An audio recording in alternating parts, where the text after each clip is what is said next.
I am now joined by Neasa Bannon from Meta. How are you doing today? Great. Thank you very much for having me here.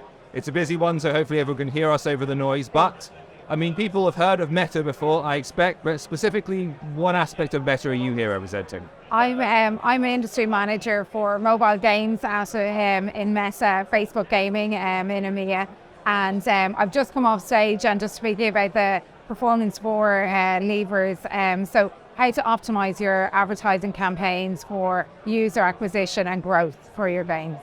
Now, it's different for every platform, and obviously Meta's got its own kind of unique aspects to it. How do people optimize their performance for Meta? What were you talking about? So I suppose I want to just double click and highlight just the scale of Meta's platforms across Facebook and Instagram. Like, we still have massive 3.9 billion users on a monthly basis, and 2.9 billion users monthly come back to Facebook, and over 2 billion come back to Instagram. So that scale hasn't gone away. It's harder to measure in a post-ATT world. However, just want to reiterate the scale of our campaigns and also the scale of gaming and why they're such a great partners together. And then we kind of double-clicked into the performance for levers to really optimize your marketing campaigns on Meta. And what we touched on was automation and liquidity. So using AI and automation to kind of really, supercharge your campaigns instead of trying to do it manually. This allows you to optimize, get better scale and reach across our platforms, and also saves time and money for the user, the UA team, which is really valuable to customers. The second thing is measurement. Obviously, attribution and measurement has changed a lot over the last 24 months.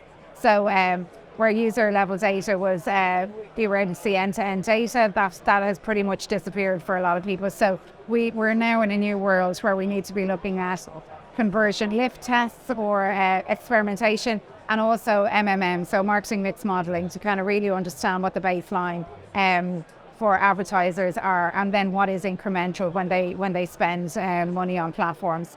The third lever is a conversion schema. So Scan 4.0 is going out. We're really understanding what are the events within your apps that are the important events to optimize and to monitor, to track, and really having those conversion schemes. And in the past, probably conversion schemes were very focused around lower funnel, like the final acquisition or click.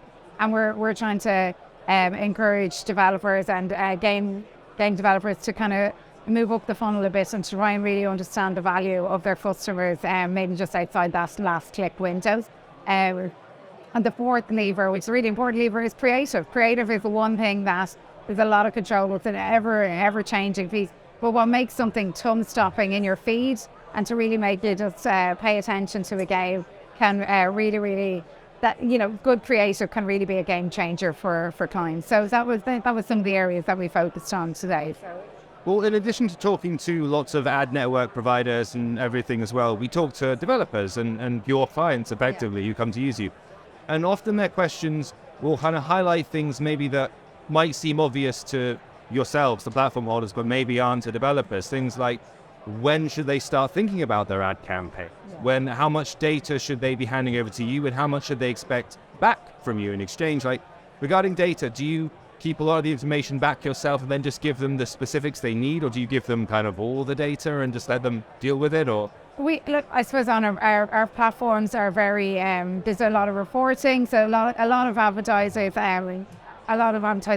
gaming developers have their own attribution modeling, and they break down, they take our reporting and marry it with their MMP, so their marketing partner, to understand where they attribute their marketing budget. I suppose we would, like, the level of data that was available to clients is not the same anymore. So we are our reporting hasn't changed. I suppose the atmosphere, the landscape in terms of privacy, policy, regulatory, that's all changed in the last few years. So our conversations, a lot of our conversations are encouraging clients to really move with that. I'd say we can't go backwards, but so to try and work with the data that's available and to get first party signal where they can, and to really to build and understand their customer base and the lifetime value of their customer, as opposed to just the final, the click or the last purchase. Yeah. What's the biggest mistake that you see developers making when they come to you and they say, look, we've put however much money into a single ad in one place and we've got no one's coming, there's no UA happening, what's going on, what are we doing wrong? What's the thing that they are? I suppose the thing is, having been in Meta for many years, it's like, it's always changing. Like it's basically like we are people first, and people's needs and wants are changing all the time. So what worked 6 months ago isn't maybe as optimum today. And also, like, there's an evolving ecosystem of like placements that, for instance, like Reels has exploded on our platform over the last 6 months, and that is unprecedented. So not taking advantage of new placements like Reels, etc., is a myth. So we're constantly advising our clients to kind of move with what's changing on our platform, but also experimentation is really, really important. So not having a fixed mindset about what works and only sticking to that would be. But the gaming clients are great. They love to experiment. They love to test new things, and they're always open to it. And if it works, they'll scale it, which is great. And I imagine with the VR and the AR aspect to like the hardware that you guys have, that involves different kind of data and different opportunities to present things as well. So that's a whole new and nascent avenue, right? I like AR and VR is really, it's still it's very much an evolving space. The metaverse is a really exciting space.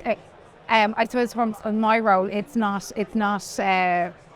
where we're working day to day with clients at the moment. But it's great to keep an eye on it and to understand what trends are coming. And I think it's a great opportunity for the gaming industry in the future.